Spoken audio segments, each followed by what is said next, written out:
Hello കൂട്ടുകാരൻ, ഞാനൊരു കാര്യം പറയാം. ഇത് കണ്ടോ, ഈ നമ്മളിപ്പം പഞ്ചസാര ഉണ്ടാക്കുന്നത് നമ്മൾ കാണിക്കുന്നുണ്ട്. പഞ്ചസാര എങ്ങനെ ഉണ്ടാക്കുന്നുണ്ട്, ഇത് കരിമ്പിൻ ജ്യൂസ് നിന്നാണ് പഞ്ചസാര എടുക്കുന്നത്.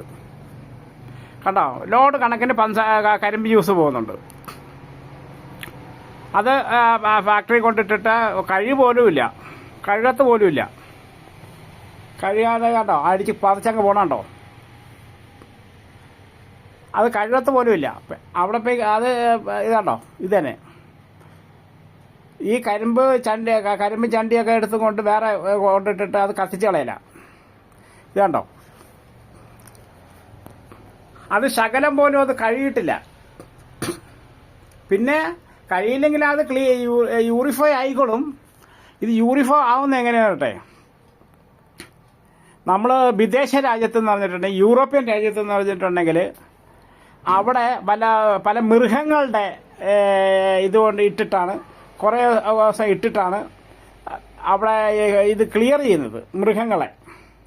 മൃഗങ്ങളെ എല്ല്, അത് പോത്തിൻ്റെ ആവോ കാട്ടുപോത്തിൻ്റെ ആവോ അവിടെ കിട്ടുന്ന എല്ലുകൾ കൊണ്ടിട്ടിട്ട് അത് ടാങ്കിലിട്ടിട്ട് അങ്ങനെ ക്ലിയർ ചെയ്യുന്നതാണ്. നമുക്ക് ഇവിടെ ശുദ്ധമായ വെജിറ്റേറിയൻ പഞ്ചസാരയാണ് വരുന്നത്. ഈ വെജിറ്റേറിയൻ പഞ്ചസാരയ്ക്ക് ഒരു ഗുണമെന്ന് പറഞ്ഞിട്ടുണ്ടെങ്കിൽ, വെജിറ്റേറിയനാണ്, 7 ദിവസം ടാങ്കിൽ കിടക്കേണ്ട ആവശ്യമില്ല. ഭയങ്കര ഒരു കെമിക്കൽ ഇട്ടിട്ട് അത് ശുദ്ധീകരിച്ചിട്ട് എടുക്കുവാണ്. പറഞ്ഞ സ്ഥലമുണ്ട്, ഈ കളർ സാധനമാണ്. ഈ കളർ സാധനങ്ങളൊക്കെ ശുദ്ധീകരിച്ചിട്ട് എടുക്കുവാണ്. കണ്ടോ, ഇതുണ്ടോ, വെളുത്ത കളറായ കണ്ടോ, കെമിക്കലൊക്കെ ഇട്ടിട്ട് ശുദ്ധീകരിച്ചിരിക്കുന്നത്. പക്ഷെ ആ കെമിക്കല്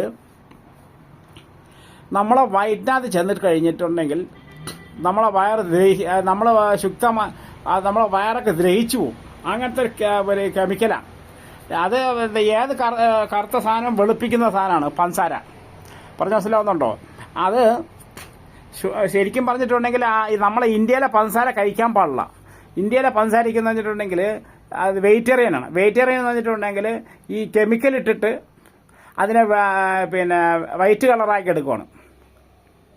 കെമിക്കൽ ഇട്ടിട്ട് വൈറ്റ് കളറാക്കി എടുക്കുവാണ്. പറഞ്ഞ മനസ്സിലാവുന്നുണ്ടോ? ഇത് പല രീതിയിലൊക്കെ വേറെ രീതിയിലൊക്കെ എടുക്കുന്നുണ്ട്. പക്ഷേ വിദേശ രാജ്യത്ത് അങ്ങനെയല്ല. വിദേശ രാജ്യത്തിൽ കെമിക്കൽ ഇടുന്നില്ല. അത് കെമിക്കൽ ഇടുന്നില്ല. കണ്ടോ, അത് ഇതുണ്ടോ, ഇതാണ് കെമിക്കൽ എന്ന് പറയുന്നത്. ആ കെമിക്കൽ ഒരു സൈസ് കണ്ടോ ഇതില്ലാത്ത കിടക്കും.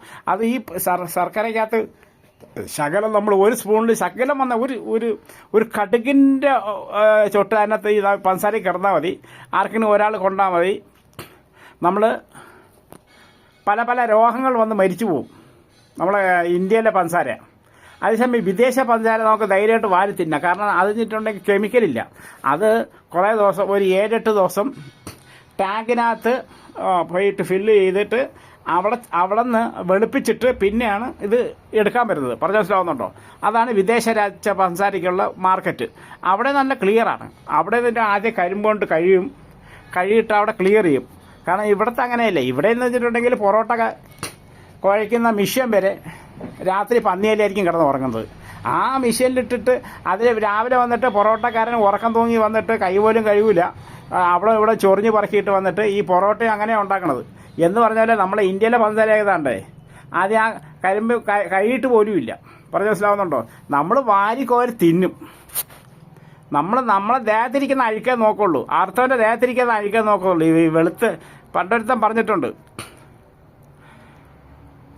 പുറം മിനുക്കടിയും അഹം പുഴുക്കടിയും എന്ന് പറഞ്ഞിട്ടുണ്ട്. അതേ പറഞ്ഞ മനസ്സിലാവുന്നുണ്ടോ? പുറം മിനുക്കടിയും അഹം പുഴുക്കടിയും. ഇത് നല്ല വെളുത്ത പഞ്ചസാരയാണ്. അതിനകത്തിരിക്കുന്ന ക്യാൻസർ പോലത്തെ മാരാരോഗം കേട്ടോ. നമ്മളെ ഇന്ത്യയിലെ പഞ്ചസാരയ്ക്ക് അതാണ് ഗുണം. പറഞ്ഞ മനസ്സിലാവുന്നുണ്ടോ? ഒരുപാട് നമ്മളെ മക്കൾക്കൊന്നും പഞ്ചസാര കൊടുക്കരുത്. വിത്തോട്ട് കൊടുക്കാൻ നോക്കണം. അധികം മധുരം കൊടുക്കാൻ നോക്കണം. ഒരു ലിമിറ്റഡായിട്ട് മധുരം കൊടുക്കണം. ഓക്കെ, അടുത്ത വീഡിയോ കാണേ.